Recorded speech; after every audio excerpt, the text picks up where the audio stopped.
เข้ามาเลยเนาะโอ้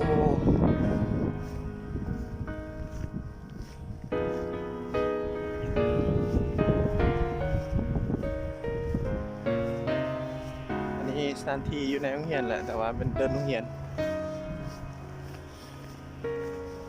เข้ามาเลยเนาะ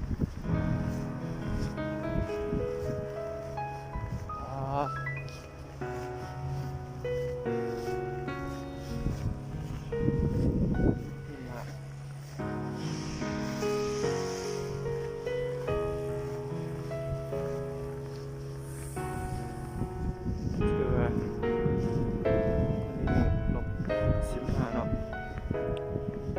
18วันเสาร์